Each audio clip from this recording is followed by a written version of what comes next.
कैसे हैं आप सब लोग? आई होप कि सब लोग बहुत अच्छे होंगे। तो जैसा कि अभी लास्ट वीडियो में हम लोगों ने अपना जब शुरू किया था इस टॉपिक को, चैप्टर नंबर 4 केमिस्ट्री का क्लास 10 का, तो हम लोगों ने लास्ट टाइम कुछ यहाँ तक इसको पढ़ा था और यहाँ तक इसको कंप्लीट कर लिया था इस टॉपिक तक। यानी कि हमने आपको लास्ट में बताया था कि कुछ कार्बन कंपाउंड्स की प्रॉपर्टीज अब हम लोग पढ़ने जा रहे हैं, ठीक है। और कुछ बातें हमने आपको पिछले वाले चैप्टर से भी बताई थी, तो अब उसी को हम लोग आगे बढ़ाते हैं। अगर आप लोगों ने पिछला वाला वीडियो नहीं देखा है तो पहले पिछला वाला वीडियो देख लें, उसके बाद आपको ये बहुत अच्छे से समझ में आएगा। मतलब अगर आप सीरीज़ में देखेंगे ना तो आपको बहुत अच्छे से क्लियर होगा, और अगर आप लोग कहीं से भी बीच में से भी देखेंगे तो फिर उतना मज़ा नहीं आएगा, ठीक है। तो हम लोग यहाँ से शुरू करेंगे। लास्ट जब हम लोगों ने यहाँ तक की बात खत्म कर ली थी, अब हम लोग यहाँ से शुरू करते हैं फ्रॉम NCERT। आप लोग अपनी NCERT बुक लेकर बैठे तो आपको अच्छे समझ में आएगा, ठीक है। शुरू करते हैं यहाँ से। Most carbon compounds are poor conductor of electricity as we have seen in chapter number 2। जैसे कि चैप्टर नंबर 2 हमारा था, आप लोगों ने पढ़ा है, चैप्टर नंबर 2 था हमारा एसिड बेसिस एंड सॉल्ट। तो एसिड बेसिस एंड सॉल्ट में हमने ये पढ़ा था कि जो कार्बन के कंपाउंड्स होते हैं वो सारे के सारे इलेक्ट्रिसिटी कंडक्ट नहीं करते। हम लोगों ने वहाँ ये पढ़ा था कि जो एसिड होते हैं उनके सॉल्यूशन इलेक्ट्रिसिटी कंडक्ट करते हैं, जो बेसिस होते हैं उनके सॉल्यूशन इलेक्ट्रिसिटी कंडक्ट करते हैं। फिर उसमें एक एक्टिविटी दी गई थी हमको, जिसमें ये बताया गया कि जो कार्बन के कंपाउंड्स लाइक ग्लूकोज है, लाइक हम लोगों ने एल्कोहल का सॉल्यूशन बनाया था, तो हमने देखा था कि उसमें इलेक्ट्रिसिटी का कंडक्शन नहीं हो रहा था। जब हमने एक्वा सॉल्यूशन बनाया ग्लूकोज का और इलेक्ट्रिसिटी का, तो उसमें इलेक्ट्रिसिटी का कंडक्शन नहीं होता था। तो ग्लूकोज का जो फॉर्मूला है वो क्या है? ग्लूकोज का फॉर्मूला है C6H12O6, ठीक है। और जो एल्कोहल का फॉर्मूला है वो क्या है? C2H5OH। तो दोनों में ही कार्बन पाया जाता है, इसमें भी कार्बन है, इसमें भी कार्बन है, ठीक। लेकिन वहां पर हम लोगों ने जब ये बात की थी तो वो बात कुछ और थी। वहां हम लोगों ने H+ और OH नेगेटिव आयन के रेस्पेक्ट में देखा था एसिड बेसिस एंड सॉल्ट में। लेकिन इस कंपाउंड में कार्बन भी तो प्रेजेंट है, यानी कि कार्बन प्रेजेंट है और फिर भी इलेक्ट्रिसिटी कंडक्ट नहीं करता है। तो इससे हमको ये पता चलता है कि most of the carbon compounds electricity conduct नहीं करते हैं, ठीक। अब आगे बढ़ते हैं। इलेक्ट्रिसिटी कंडक्ट क्यों नहीं करते हैं उसके बारे में यहाँ पर बताया गया है। From the data given in the table 4.1 on the boiling and melting point of the carbon compounds, we find that those compounds have low melting point and boiling point as compared to the ionic compounds, chapter number 3। ये वाली जो इसमें table दी गई है इसको देखिए जरा ध्यान से। यहाँ हमको इसका मेल्टिंग पॉइंट और बॉइलिंग पॉइंट दिया गया। जैसे एसिटिक एसिड फॉर्मूला है CH3COOH, इसका जो मेल्टिंग पॉइंट है वो है 290 केल्विन और इसका जो बॉइलिंग पॉइंट है इट इज 391 केल्विन। और ऐसे हमको क्लोरोफॉर्म का दिया है, इथेनॉल का दिया है, मीथेन का दिया है। ये सारे के सारे कंपाउंड्स ऐसे हैं जिसमें कार्बन प्रेजेंट है। आप लोग आराम से देख सकते हैं इसमें कार्बन प्रेजेंट है, ठीक है। इसमें भी कार्बन है, इसमें भी कार्बन है, इसमें भी कार्बन है, ठीक है। कार्बन प्रेजेंट है, लेकिन इन सब का जो मेल्टिंग पॉइंट है, जो बॉइलिंग पॉइंट है, यानी MP और BP जो है वो बहुत ही लो होता है। तो MP BP लो क्यों होता है? क्योंकि आयनिक, हमने कहा था ना कि आयनिक कंपाउंड्स की जो प्रॉपर्टीज हैं वो लगभग ऑपोजिट होती हैं। आयनिक कंपाउंड्स का जो मेल्टिंग और बॉइलिंग पॉइंट था वो बहुत ज़्यादा हाई होता है, जिसके लिए आपको यहाँ देखो एक लाइन लिखी हुई भी है कि चैप्टर नंबर 3 में हमको दिया गया था कि आयोनिक कंपाउंड्स का मेल्टिंग और बॉइलिंग जो पॉइंट होता है वो काफ़ी हाई होता है। और आपको एक टेबल भी दी गई है, उसमें आप लोग खोल के देखिए, उसमें आपको दिखेगा कि इनका जो MP और BP है आयोनिक कंपाउंड्स का वो हाई होता है, ठीक है। तो we can conclude that the force of attraction between the molecules are very strong. We can conclude that the force of attraction between the molecules are very strong. Since these compounds are largely non-conductor of electricity, we can conclude that the bonding in these compounds does not give rise to any ions. ठीक, अभी हम लोग electricity की इसके MP और BP की बात करेंगे। पहले जरा ये सुनते हैं जो इसमें लिखा हुआ है। इसमें लिखा है कि we can conclude that the force of attraction between the molecules are very strong. यानी कि जो मॉलिक्यूल्स होते हैं उसमें जो फोर्स ऑफ अट्रैक्शन है, कार्बन के जो कंपाउंड है उनके जो मॉलिक्यूल्स हैं उनके अंदर जो फोर्स ऑफ अट्रैक्शन होता है वो बहुत हाई होता है। दो चीज़ें ध्यान रखिए कि जो कार्बन के कंपाउंड्स हैं उनके मॉलिक्यूल के अंदर, यानी कि विद इन द मॉलिक्यूल, जो फोर्स ऑफ अट्रैक्शन होता है वो बहुत हाई होता है। जैसे फॉर एग्जांपल, मैं एक एग्जांपल ले लूँ आपके सामने। जैसे ये मीथेन लिखा हुआ है, ठीक है, जरा आप लोग उसको देखिए ध्यान से। ये क्या लिखा है? मीथेन। तो मीथेन का फॉर्मूला क्या है? CH4। यानी कि जो CH4 है इसका स्ट्रक्चर अभी हम लोग आगे चल के पढ़ेंगे भी कि कैसा स्ट्रक्चर होता है, लेकिन थोड़ा सा भी आप समझिए। CH4 कुछ इस प्रकार से बनता है, CH4, यहाँ पर हाइड्रोजन हाइड्रोजन हाइड्रोजन हाइड्रोजन, ठीक है। तो ये हमारा एक क्या हो गया? It is the molecule of CH4, CH4 को हम कहते हैं मीथेन, CH4 को हम कहते हैं नेचुरल गैस। नाम याद रखना जरूरी है नेचुरल गैस, क्योंकि एग्जाम में नेचुरल गैस लिखकर भी आता है। तो ये है CH4। तो जो CH4 का जो बॉन्ड का जो अट्रैक्शन है वो विद इन द मॉलिक्यूल अगर हम बात करें, इस मॉलिक्यूल के अंदर अंदर अगर हम बात करें तो वो बहुत स्ट्रांग होता है। लेकिन जब ऐसे कई सारे मॉलिक्यूल्स मीथेन मीथेन मीथेन बहुत सारे मॉलिक्यूल्स जुड़ेंगे तो हमारे पास जो है वो पूरा का पूरा मीथेन का कंपाउंड बन जाएगा। मतलब ये भी एक कंपाउंड है, नो डाउट, ठीक है, CH4 भी एक कंपाउंड है।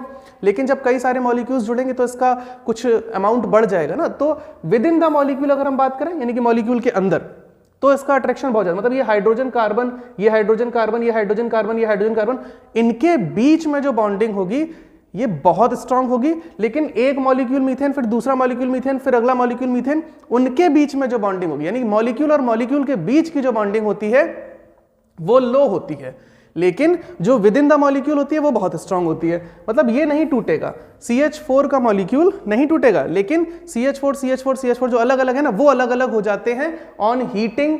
हम लोग इसीलिए कहते हैं कि इनका मेल्टिंग पॉइंट और बॉइलिंग पॉइंट लो होता है। अगर किसी मॉलिक्यूल के अंदर बहुत अट्रैक्शन बहुत ज्यादा हाई है तो हम उसको कहते हैं कि बेटा इसका जो इंट्रा मॉलिक्यूलर अट्रैक्शन, ठीक है, इंट्रा मॉलिक्यूलर अट्रैक्शन, मतलब अगर विद इन द मॉलिक्यूल की बात करें, इंट्रा नहीं सॉरी, अगर विद इन द मॉलिक्यूल की बात करें तो हम कहते हैं कि मॉलिक्यूल के अंदर, ठीक है, क्या मैंने इंट्रा बोला? ओके, ठीक है, इंट्रा। अगर हम विद इन द मॉलिक्यूल बात कर रहे हैं तो हम कहते हैं कि इसका इंट्रा बोले तो अंदर, इंट्रा मॉलिक्यूलर अट्रैक्शन जो है ना, इंट्रा मॉलिक्यूलर अट्रैक्शन जो है वो बहुत हाई होता है। इंट्रा मॉलिक्यूलर अट्रैक्शन जो है वो बहुत हाई होता है। मतलब ये हाइड्रोजन इस कार्बन को छोड़ेगा नहीं इजिली, ये हाइड्रोजन इस कार्बन को, ये कार्बन इस हाइड्रोजन को नहीं छोड़ेगा। यानी इनके बीच में विद इन द मॉलिक्यूल बोले तो इंट्रा मॉलिक्यूलर अट्रैक्शन बहुत हाई होता है। लेकिन एक मॉलिक्यूल से दूसरे मॉलिक्यूल के बीच में, मतलब जैसे ये एक मीथेन का मॉलिक्यूल, फिर यहाँ पर एक और मीथेन का मॉलिक्यूल होगा, CH4 फॉर्मूला होता है ना, फिर एक और CH4 का, इनके बीच का जो ये अट्रैक्शन है ये बहुत अच्छा नहीं होता है। ठीक है, तो ये बात क्लियर होनी चाहिए कि इंट्रामॉलिक्यूलर अट्रैक्शन तो बहुत अच्छा है, लेकिन इंटरमॉलिक्यूलर मतलब दो मॉलिक्यूल्स के बीच में वो बहुत स्ट्रांग नहीं होता है। इवन हम कह सकते हैं कि वो वीक होता है। क्लियर हो गई इतनी बात? तो आगे बढ़ते हैं। नेक्स्ट है बेटा, ये मैंने बता दिया। फिर these compounds are largely non conductor of electricity. We can conclude that the bonding in these compounds doesn't give rise to any ion। अब होता क्या है, बैड कंडक्टर ऑफ इलेक्ट्रिसिटी क्यों होते हैं? अच्छा देखो, ये प्रॉपर्टी भी आयोनिक कंपाउंड की उल्टी है। आयोनिक कंपाउंड में क्या था, आयोनिक कंपाउंड जो होते हैं वो गुड कंडक्टर ऑफ इलेक्ट्रिसिटी होते हैं। गुड कंडक्टर ऑफ इलेक्ट्रिसिटी क्यों होते हैं? क्योंकि उनमें बनते हैं आयंस, उनमें आयंस का फॉर्मेशन होता है। जस्ट पिछला वाला लेक्चर जब आप लोग देखेंगे ना, तो आप लोग उसमें देखेंगे कि हम लोगों ने देखा Na और जो Cl हमने बनाया था उसमें Na positive and Cl negative बन जाता है। Na positive is what? It is the positive ion, यानी it is the ion of sodium, and Cl negative is what? It is the ion of chlorine which is negative ion. तो ions का formation हो जाता है जिसकी वजह से electricity का कंडक्शन होता है। लेकिन जब हम लोग बात करते हैं कोवेलेंट कंपाउंड्स की, तो इसमें आयनिक कंपाउंड्स नहीं बनते हैं क्योंकि इसमें शेयरिंग ऑफ इलेक्ट्रॉन्स होती है। अभी हम लोग आगे चलकर उसको डिटेल में समझने वाले भी हैं। ठीक, सुनते हैं आगे। In class 9th we learned about the combining capacity of the various elements and how it depends on the number of valence electrons. 9th class में हम लोगों को एक टॉपिक पढ़ाया गया था जिसका नाम था वैलेंसी। वैलेंसी क्या होती है? It is a combining capacity of the element. कोई एलिमेंट कितने इलेक्ट्रॉन्स लेना चाहता है to balance its outer most shell, उसको फुलफिल करने के लिए ना। अब जब भी कोई इलेक्ट्रॉन कोई एटम एक्सेप्ट करता है तो वो हमेशा इसलिए एक्सेप्ट करता है ताकि वो स्टेबल हो जाए, और स्टेबिलिटी लाने का मतलब होता है कि वो किसी नोबल गैस की कॉन्फ़िगरेशन अटेन कर ले। अगर नोबल गैस की कॉन्फ़िगरेशन मिल जाती है हमको तो हम स्टेबल हो जाते हैं, और इसे हम लोग क्या बोलते हैं कि हमने अपना ऑक्टेट कंप्लीट कर लिया या हमने अपना ड्यूप्लेट कंप्लीट कर लिया। तो यही बता रहे हैं यहाँ पे कि क्लास 9 में हम लोगों ने ये देखा था कि अलग अलग एलिमेंट्स जो होते हैं उनमें अलग अलग उनकी वैलेंसी होती है, और वैलेंसी जो होती है वो डिपेंड करती है किस पर? वैलेंस इलेक्ट्रॉन पर। वैलेंसी होती है मतलब कंबाइनिंग कैपेसिटी। कंबाइनिंग कैपेसिटी को ही तो वैलेंसी कहते हैं। ये आप लोग क्लास 9 में पढ़ चुके हैं।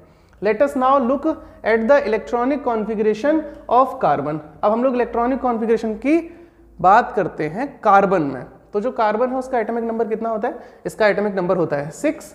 तो what would be the distribution of electrons in various shells of carbon. तो कार्बन की अगर हम अलग अलग शेल्स में इलेक्ट्रॉन का डिस्ट्रीब्यूशन करें तो वो किस तरीके से होगा, इसको जरा देखते हैं। ठीक, अब जरा देखिए, हम यहां पर बताते हैं आपको। कार्बन जो है उसका एटॉमिक नंबर होता है 6, तो कार्बन का एटॉमिक नंबर अगर 6 है, पिछले लेक्चर में मैंने इसको बताया भी था कि कार्बन का एटॉमिक नंबर 6 होता है, तो इसकी इलेक्ट्रॉनिक कॉन्फ़िगरेशन 2,4 होती है। दैट मींस इसकी K शेल में 2 इलेक्ट्रॉन होंगे और इसकी L शेल में 4 इलेक्ट्रॉन्स होंगे। अब आखिरी शेल में 4 इलेक्ट्रॉन्स हैं और आखिरी शेल इसकी L शेल है। नील बोर ने हमको पिछली क्लास 9th में हम लोगों ने देखा है ना, बोरबरी स्कीम, तो उसमें यह बताया जाता है कि K शेल में हम मैक्सिमम 2 इलेक्ट्रॉन्स रख सकते हैं और उसके बाद जितनी भी शेल होती हैं उनमें हम लोग 2n² वाला फॉर्मूला लगा के करते हैं। बट अगर आउटर मोस्ट शेल होती है तो उसमें हम 8 इलेक्ट्रॉन से ज्यादा फिल नहीं कर सकते। ठीक है, तो इसके पास कितने इलेक्ट्रॉन्स हैं? 4 इलेक्ट्रॉन्स हैं। इसको कितने इलेक्ट्रॉन्स और चाहिए? इसको 4 और चाहिए। मैंने बताया अगर ये 4 देता है या लेता है, पिछले वीडियो में इस पर बात की थी कि अगर ये 4 इलेक्ट्रॉन्स देगा तो इसका जो प्रोटॉन है ना वो 4 इलेक्ट्रॉन्स को निकलने नहीं देगा, क्योंकि उसके लिए हमको बहुत ज़्यादा एनर्जी खर्च करनी पड़ेगी। और अगर ये 4 इलेक्ट्रॉन्स लेगा तो इसके न्यूक्लियस के पास यानी इसके प्रोटॉन्स में इतनी पावर नहीं है कि ये नए 4 इलेक्ट्रॉन्स को और एक्सेप्ट कर सके। ठीक है ना, तो वही यहाँ पर लिखा हुआ है, जरा ध्यान से देखिए। पहले मैं इसको थोड़ा ऊपर करूँ। ठीक, ये देखिए various elements. Let us now look at the electronic configuration of carbon. ठीक है, तो इलेक्ट्रॉनिक कॉन्फ़िगरेशन में देखा इसकी 2,4 होती है। The atomic number of carbon is 6। What would be the distribution of electrons in various shells of the carbon? तो K shell में 2 इलेक्ट्रॉन्स आते हैं, L शेल में 4 इलेक्ट्रॉन्स आते हैं। How many valence electron will carbon have? तो carbon के पास कितने वैलेंस इलेक्ट्रॉन हैं? तो मुझे नहीं लगता कि किसी को यह पता ना हो कि वैलेंस इलेक्ट्रॉन क्या होते हैं। वैलेंस इलेक्ट्रॉन वो होते हैं जो वैलेंस शेल में होते हैं, और वैलेंस शेल जो होती है वो आउटर मोस्ट शेल होती है। कार्बन के पास टोटल 4 वैलेंस इलेक्ट्रॉन होते हैं जो उसकी आउटर मोस्ट शेल में प्रेजेंट रहते हैं। We know that the reactivity of elements is explained as their tendency to attain a completely filled outer shell. Outer shell को कंप्लीट करना ही उसकी जो है वो रिएक्टिविटी बताता है, मतलब वो अपनी आउटर मोस्ट शेल को फिल करने के लिए क्या करेगा। अब कार्बन जो है इसकी आखिरी शेल में 4 इलेक्ट्रॉन्स हैं, इसको चाहिए 4 और इलेक्ट्रॉन्स, तो ये क्या करेगा, या तो ये 4 इलेक्ट्रॉन्स ले या ये 4 इलेक्ट्रॉन्स दे। और दोनों ही कॉन्सेप्ट मैंने आपको बता दिए हैं कि ना तो आप 4 इलेक्ट्रॉन्स ले सकते हैं ना ही 4 इलेक्ट्रॉन्स दे सकते हैं। ठीक है ना, आगे देखिए, that is attain noble gas configuration. और ये सब कुछ होता क्यों है? ये सब होता है अपने आप को स्टेबल करने के लिए। स्टेबल करना मतलब अपनी आखिरी शेल कंप्लीट करना। अब जब भी आपकी आखिरी शेल कंप्लीट हो जाएगी तो जो आपकी कॉन्फ़िगरेशन हो जाएगी वो नोबल गैस की बन जाएगी। फॉर एग्जांपल, अगर ये कार्बन 4 इलेक्ट्रॉन्स ले नहीं सकता है, अगर ये 4 इलेक्ट्रॉन्स ले तो क्या हो जाएगा 2,8। तो आखिरी शेल में कितने इलेक्ट्रॉन हो गए 8, और पहले कितने थे 2, तो टोटल कितने हो गए, टोटल हो गए 10। और 10 नंबर पे कौन आता है, नियॉन। यानी कि जो कार्बन है वो किसकी इलेक्ट्रॉनिक कॉन्फ़िगरेशन अटेन कर लेगा, नियॉन। कार्बन अपने आप को ऐसा फील करेगा कि अब मैं नियॉन बन गया हूं, ठीक, जबकि ऐसा होगा नहीं, उसने 4 इलेक्ट्रॉन्स ले रखे। ठीक है, तो ये जो कुछ भी होता है नोबल गैस कॉन्फ़िगरेशन अटेन करने के लिए ही होता है। लेकिन कार्बन ना तो 4 इलेक्ट्रॉन ले सकता ना ही 4 इलेक्ट्रॉन दे सकता। ये क्या करेगा अभी इस पे बात करेंगे। Elements forming ionic compounds achieve this by either gaining or losing electron from the outer most shell. अब एलिमेंट्स जब भी आउटर मोस्ट शेल से इलेक्ट्रॉन या तो किसी को दे देते हैं या किसी से ले लेते हैं, तब ये क्या करते हैं, ये अपना ऑक्टेट पूरा कर लेते हैं और नोबल गैस की कॉन्फ़िगरेशन अटेन कर लेते हैं। जैसे नियॉन की कर ली या आर्गन की कर ली या हीलियम की कर ली। ये सब क्लास 9th की थोड़ी थोड़ी बातें थी, आप लोगों ने पढ़ी हुई हैं। ठीक है, in the case of carbon it has 4 electrons in its outer most shell. Carbon की आखिरी शेल में 4 electrons, as I explained, and needs to gain और lose 4 electrons to attain noble gas configuration. और इसको करना क्या है, या तो 4 इलेक्ट्रॉन लूज करे या 4 इलेक्ट्रॉन ले ले। ये सब बातें हम बता चुके हैं। ठीक है, तो सारी बातें पहले से ही बता दी हैं। If it were to gain और लूज इलेक्ट्रॉन, अगर ये लूज करेगा या गेन करेगा तो होगा क्या, जरा ध्यान से देखिए।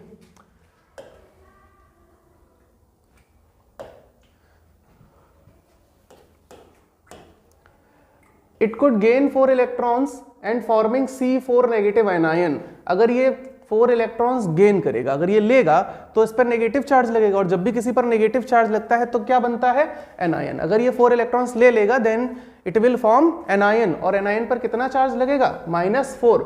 But it would be difficult for the nucleus with 6 proton to hold on to 10 electrons, that is 4 extra electron. As I explain, सुनो ध्यान से समझो क्या है, ये है न्यूक्लियस, ठीक है, ये है न्यूक्लियस। न्यूक्लियस के अंदर क्या है, न्यूक्लियस के अंदर हमारे पास है 6 प्रोटॉन। न्यूट्रॉन से कोई मतलब नहीं, neutrons are the neutral particles, तो उनके ऊपर कोई चार्ज नहीं होता है, इसलिए उनसे हमको कोई लेना देना नहीं है। यहाँ पर क्या है बेटा, 6 प्रोटॉन। फिर हमारे पास क्या है, जरा ध्यान से देखें, इस वाली शेल में हमारे पास है 2 इलेक्ट्रॉन, और बाहर वाली shell that is L shell में है हमारे पास 4 इलेक्ट्रॉन्स, तो टोटल 6 इलेक्ट्रॉन्स हो गए। अब इस वाली शेल से अगर हम क्या कर रहे हैं, एज द लाइन सेड कि बेटा हम लोग 4 इलेक्ट्रॉन्स गेन करेंगे। अगर हम 4 इलेक्ट्रॉन्स लेंगे तो जो इस शेल में आपको 4 इलेक्ट्रॉन्स दिख रहे हैं ना, ये 4 नहीं रहेंगे, फिर ये कितने हो जाएंगे, ये हो जाएंगे 8, ठीक। और हमारे पास 1 2 3 4 ओके, और हमारे पास प्रोटॉन कितने हैं, 6। तो 6 प्रोटॉन के पास इतनी पावर नहीं होगी कि ये और 4 इलेक्ट्रॉन्स को, 4 एक्स्ट्रा इलेक्ट्रॉन्स को खींच पाए। दैट मीन्स इलेक्ट्रॉन्स जो है वो 10 हो जाएंगे, और 10 इलेक्ट्रॉन्स को 6 प्रोटॉन अट्रैक्ट नहीं कर पाएंगे। तो पहला वाला ऑप्शन कैंसिल हो जाता है। पिछली क्लास में ये वाली बात भी मैंने एक्सप्लेन की थी। सुनो, it could lose 4 electrons forming C4 positive cation. अगर ये 4 इलेक्ट्रॉन्स लूज कर दे, ठीक, एक और एटम बना के दिखाते हैं आपको। ये है न्यूक्लियस, और ये है इसकी फर्स्ट शेल, ये है इसकी सेकंड शेल। इस फर्स्ट शेल में इसके पास हैं 2 इलेक्ट्रॉन्स, जस्ट अ मिनट।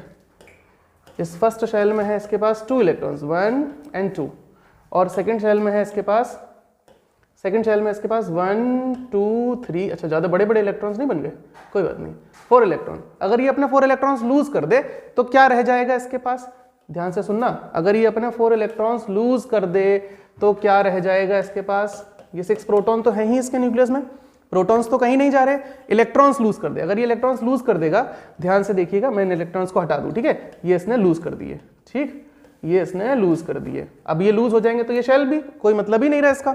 जब ये लूज कर देगा, अब इसके पास प्रोटॉन है 6, इसके पास इसके पास प्रोटॉन है 6, लेकिन इसके पास जो इलेक्ट्रॉन्स हैं, प्रोटॉन 6 हैं, लेकिन इलेक्ट्रॉन्स कितने बचे, 2। अब ये 6 प्रोटॉन जो है ना वो इतनी ताकत लगाएंगे कि जब आप इनसे ये 4 इलेक्ट्रॉन्स लेने जाओगे ना, आप इनसे 4 इलेक्ट्रॉन्स खींच नहीं पाओगे, क्योंकि आपको बहुत ज्यादा एनर्जी की जरूरत पड़ेगी। इसलिए 4 इलेक्ट्रॉन्स लेने का कॉन्सेप्ट भी खत्म, 4 इलेक्ट्रॉन्स देने का कॉन्सेप्ट भी खत्म, ठीक है। It could lose 4 electrons then forming C4 positive ion, but it would be require a large amount of energy, बहुत ज्यादा एनर्जी चाहिए to remove 4 electrons, leaving behind a carbon cation with 6 proton in its nucleus holding on to just 2 electrons. as I explained, क्या कहा कि अगर इसमें से हम 4 इलेक्ट्रॉन्स निकाल दें तो न्यूक्लियस के पास क्या हो जाएंगे, 6 प्रोटॉन रह जाएंगे और यहाँ 2 इलेक्ट्रॉन्स। तो ये पॉसिबल है नहीं, क्योंकि एनर्जी बहुत ज़्यादा चाहिए पड़ेगी। तो carbon overcomes this problem by sharing valence electron with other atom of carbon or with the atom of other elements. इस लाइन पर जरा ध्यान देना कि कार्बन इस प्रॉब्लम से कैसे निपटारण करेगा, कैसे इससे निपटेगा, ठीक है ना। तो किस तरीके से निपटेगा, ये क्या करेगा, ये अपने इलेक्ट्रॉन्स किसी को ना तो देगा, ना ही किसी से इलेक्ट्रॉन लेगा। ये क्या करेगा, शेयरिंग करेगा। किसके साथ शेयरिंग करेगा, by the other atom of carbon, या तो कार्बन के ही दूसरे एटम लेकर आएगा, और with the atom of other element, या फिर दूसरे एलिमेंट के एटम के साथ इलेक्ट्रॉन शेयर करेगा। Not just carbon but many other elements form molecules by sharing of electrons in this manner.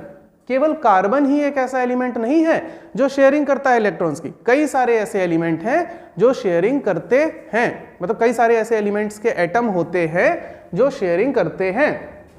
The shared electrons belong to the outermost shell of both the atoms and lead to both atoms attaining the noble gas configuration. और जब shared होते हैं electrons, वो हमेशा atoms की outer most shell से होते हैं। अब जब शेयरिंग की बात आती है तो शेयरिंग के लिए 2 लोग चाहिए ना हमेशा। जैसे आप और आपके फ्रेंड ने कुछ शेयर करके खरीदा, तो शेयरिंग करने के लिए 2 होने चाहिए ना। जैसे 2 एटम शेयर करेंगे अपने इलेक्ट्रॉन्स, तो 2 एटम में से जो शेयरिंग होगी वो आउटर मोस्ट शेल वाले इलेक्ट्रॉन से होगी।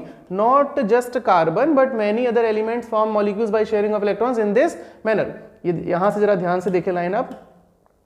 The shared electrons belong to the outer most shell of both the atoms. Outer most shell पर डिपेंड करते हैं, दोनों एटम की जो आउटर मोस्ट शेल है उस पर डिपेंड करता है कि बेटा वो कितने इलेक्ट्रॉन शेयर करेंगे।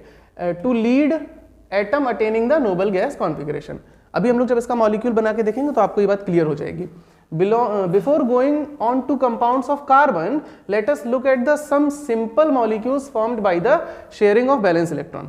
ठीक है, इससे पहले कि हम कार्बन के मॉलिक्यूल्स के बारे में पढ़ें, हम लोग कुछ सिंपल मॉलिक्यूल्स के बारे में पढ़ते हैं। जैसे कि सबसे पहले जो the most simplest molecule formed in this manner is that of hydrogen molecule, as you have learn in the class, एक second, as you have learn earlier the atomic number of. ठीक है, अब हम लोग डायरेक्ट इसका molecule बना के दिखाते हैं आपको।